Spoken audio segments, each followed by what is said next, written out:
안녕하세요. 말씀 묵상의 이광재 목사입니다. 오늘 예레미야서를 통해서 하나님께서 징계를 받는 것도 중요하지만 징계의 의미를 바르게 깨닫고 또 그 징계에 맞는 돌이킴이 정말 중요하다는 것을 다시 한번 말씀하고 계십니다. 징계 때 슬퍼하는 것이 중요한 것이 아니라 그 슬퍼하는 것 이후에 이루어질 돌이킴의 실제적인 우리의 행함이 중요하다는 것을 말씀하시는 것이죠.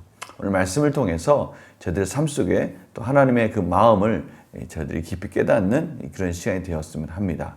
제가 기도하고 시작하겠습니다. 하나님 감사합니다. 저희들 말씀을 볼 수 있다는 것 너무나 감사합니다. 말씀으로 치유될 수 있다는 것 너무나 큰 소망입니다.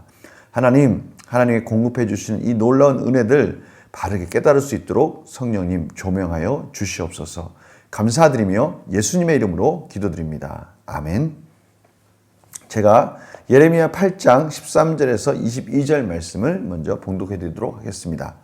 여호와의 말씀이니라. 내가 그들을 진멸하리니 포도나무에 포도가 없을 것이며 무화과나무에 무화과가 없을 것이며 그 잎사귀가 마를 것이라. 내가 그들에게 준 것이 없어지리라 하셨나니 우리가 어찌 가만히 앉아 있으랴. 모일지어다. 우리가 견고한 성읍들로 들어가서 거기에서 멸망하자. 우리가 여호와께 범죄하였으므로 우리 하나님 여호와께서 우리를 멸하시며 우리에게 독한 물을 마시게 하심이니라. 우리가 평강을 바라나 좋은 것이 없으며 고침을 입을 때를 바라나 놀라운 뿐이로다. 그 말의 부르짖음이 단에서부터 들리고 그 줌마들이 우는 소리에 온 땅이 진동하며 그들이 이르러 이 땅과 그 소유와 성읍과 그 중의 주민을 삼켰도다. 여호와의 말씀이니라. 내가 술법으로도 제어할 수 없는 뱀과 독사를 너희 가운데 보내리니 그것들이 너희를 물리라 하시도다. 슬프다 나의 근심이여 어떻게 위로를 받을 수 있을까? 내 마음이 병들었도다. 딸 내 백성의 심히 먼 땅에서 부르짖는 소리로다. 여호와께서 시온에 계시지 아니한가? 그의 왕이 그 가운데 계시지 아니한가? 그들이 어찌하여 그 조각한 신상과 이방의 헛된 것들로 나를 경노하게 하였는고 하시니 추수할 때가 지나고 여름이 다하였으나 우리는 구원을 얻지 못한다 하는도다. 딸 내 백성이 상하였으므로 나도 상하여 슬퍼하며 놀라움에 잡혔도다. 길르앗에는 유황이 있지 아니한가? 그곳에는 의사가 있지 아니한가? 딸 내 백성이 치료를 받지 못함은 어찌 됨인고. 아멘. 오늘 하나님께서 먼저 말씀하십니다. 여호와의 말씀이니라 하시면서 이스라엘 백성이 징계 가운데 어떠한 결과들이 이루어질 것인지에 대해서 말씀하십니다. 열매가 없다는 것이죠. 이제는 그 모든 나무들이 잎사귀까지 다 마른다고 그렇게 말씀하고 계시는 것이죠. 그런데 이스라엘 백성들의 반응은 참 놀랐습니다. 이러한 하나님의 징계 가운데 우리 어찌 가만히 있어 그냥 당할 수 있느냐? 우리 견고한 성읍으로 도망가자. 그러면서 그들 나름대로 그들이 또 구할 수 있는 방법들을 헛된 것들을 구하고 있는 것입니다. 하나님께서 그들에게 독한 물을 마시게 하셨다라고 말하는 것이죠. 이 독한 물 하니까 이 광야에서 금송아지를 갈아서 먹였던 그러한 독한 물들이 생각나게 합니다. 하나님이 그렇게 하신 이유가 뭡니까? 돌이키라고 말씀하신 건데 그 당한 것에 대해서 이제는 그렇게 당하지 말자라고 스스로 그것을 막으려고 하고 피하려고 한다는 것은 이 징계의 의미를 바르게 이해하고 못하고 있는 것이죠. 참 이것이 참 슬픈 현실인 겁니다. 왜 아프고 왜 이러한 일이 일어나는지에 대해서 하나님의 관점에서 생각해야 되는데 그 아픈 것을 어떻게 피할 수 있을까로 생각한다면 이것은 징계에 대해서 정말 그릇되게 이해하는 거고 무지한 거 아니겠습니까? 그러니 하나님의 마음이 아픈 거예요. 오늘 말씀 보십시오. 평강을 바라나 좋은 것이 없으며 고침을 입을 때를 바라나 놀라운 뿐이로다. 당연한 것이죠. 그들이 아프고 힘든 것은 이 평강을 바라고 또 고침을 바라고 그런 것 이전에 참으로 왜 이 고통과 징계가 있는지를 알고 돌이키라고 말씀하신 하나님의 음성인데요. 그것에 대해서 전혀 그릇된 방향으로 가고 있다는 것을 지금 보고 있는 것입니다.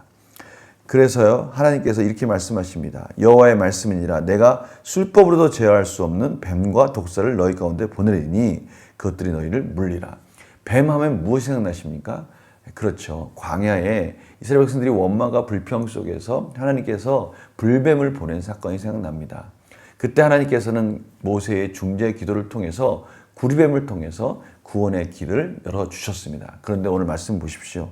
내가 술법으로도 제어할 수 없는 뱀과 독사를 너희 가운데 보낸다. 이 말은 무슨 뜻입니까? 이제는 구리뱀도 없다는 겁니다.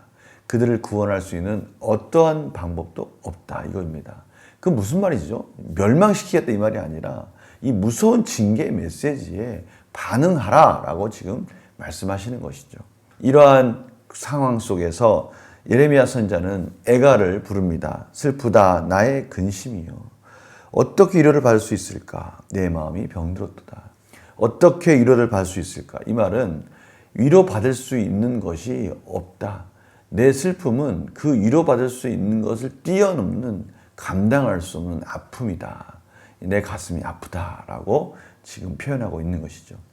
여기에 대해서 이스라엘 백성들이 헛된 말들을 합니다.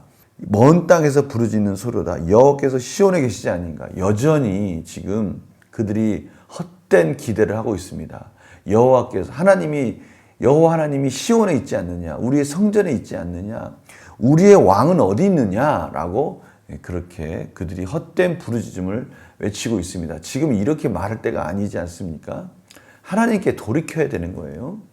그때 하나님께서는 어째 너희들은 우상을 버리지 못하고 있느냐라고 하나님께서 다시 한번 그들의 말에 대답하고 있는 것입니다. 이러한 비참한 현실들을 백성들이 다시 애가를 부릅니다. 추수할 때가 지나고 여름이 다하였으나 우리는 구원을 얻지 못한다. 이 상황 속에 예레미야가 다시 한번 애가를 부릅니다. 딸 내 백성이 상하였으므로 나도 상하며 슬퍼하며 놀라움에 잡혔도다. 이 예레미야의 애가는 하나님의 슬픔의 표현이기도 합니다. 지금 하나님의 백성, 하나님의 딸, 하나님의 택한 백성들의 상황이 너무나 하나님의 가슴을 아프게 하고 있는 것이죠.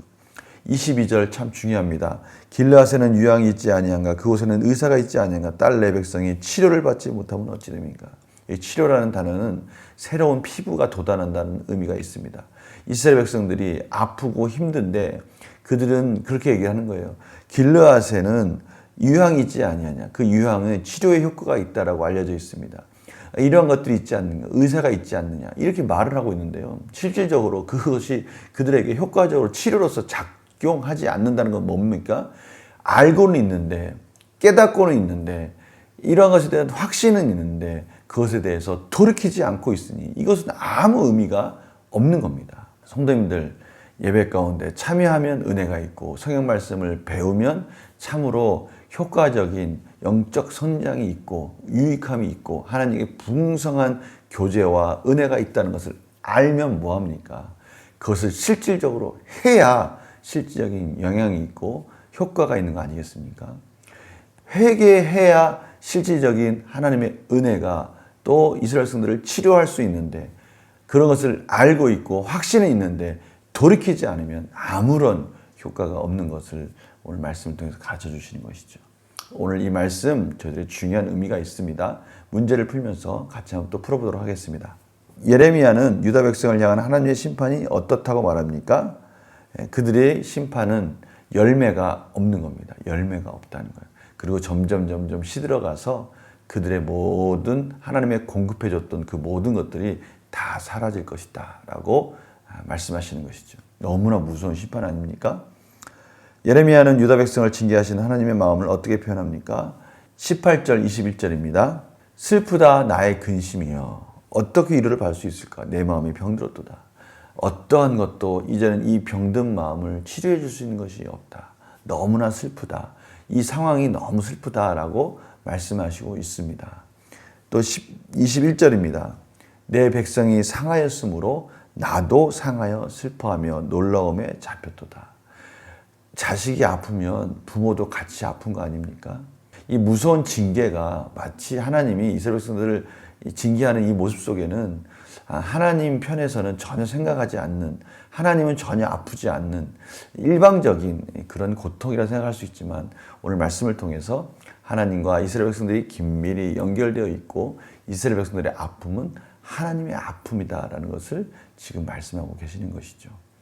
연구와 묵상 질문 보겠습니다. 하나님께서는 왜 우상 숭배하는 유다 백성을 위해 슬퍼하십니까? 하나님과 이스라엘 백성은 하나인 것입니다. 하나님과 그의 택한 백성은 하나이고요. 하나님은 그의 백성에 대해서 책임을 가지고 계시는 것이죠. 이스라엘 백성들이 아프면 하나님도 아픈 겁니다.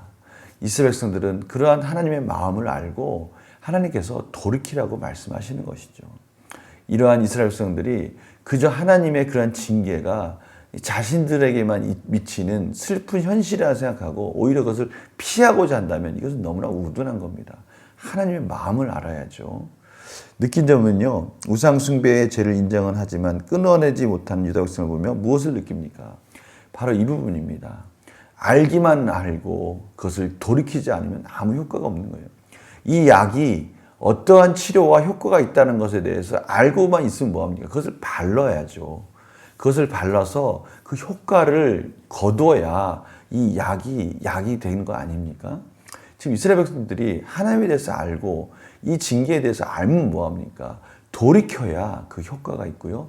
돌이켜야 그 상처가 치료되는 거 아닙니까? 지금 그 부분을 말씀하시는 것이죠. 우리에게는 어떤 의미가 있습니까?